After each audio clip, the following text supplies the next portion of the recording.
Hi, I'm Beck and Food's My Life. In today's video, I'm going to make another low carb, low sugar little sweet treat, and it's coming right up.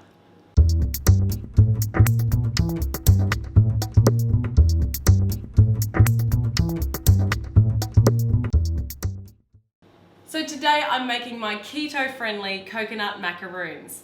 This recipe is ridiculously easy. Let me show you how it's done. In my bowl, I have some desiccated coconut. To this, I'm going to add a little bit of coconut flour.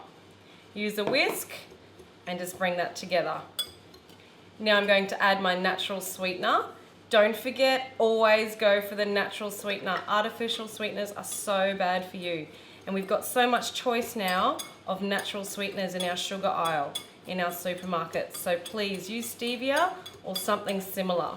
Now, our wet ingredients. I have some full fat coconut milk, 1 egg that I've lightly whisked, and 1 teaspoon of vanilla extract.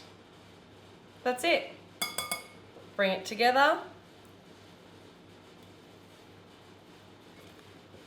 And now we are literally ready to roll.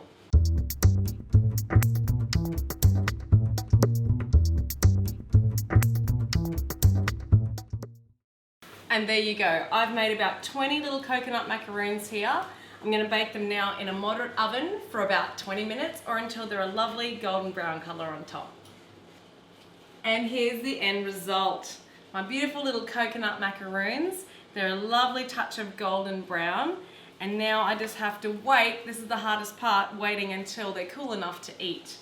What I'm going to do as well is once they're completely cooled, I'm going to take a little bit of my sugar-free chocolate and just drizzle them with a little bit of that chocolate over the top, just to add to the presentation and of course the flavour.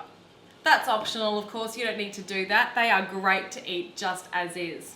Now, eventually, once they are cooled, I usually keep these in the fridge and they stay good for, a week or two. You'll find they go hand in hand with a lovely cup of tea in the afternoon and they're really quite filling, which is great, just what you want when you're on a diet. So if you want to have a go at making my keto coconut macaroons, just check out the description box below. You'll find a link to my website and then you just have to go from there.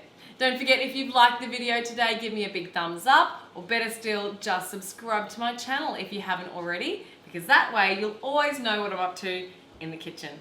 And I'll see you next time.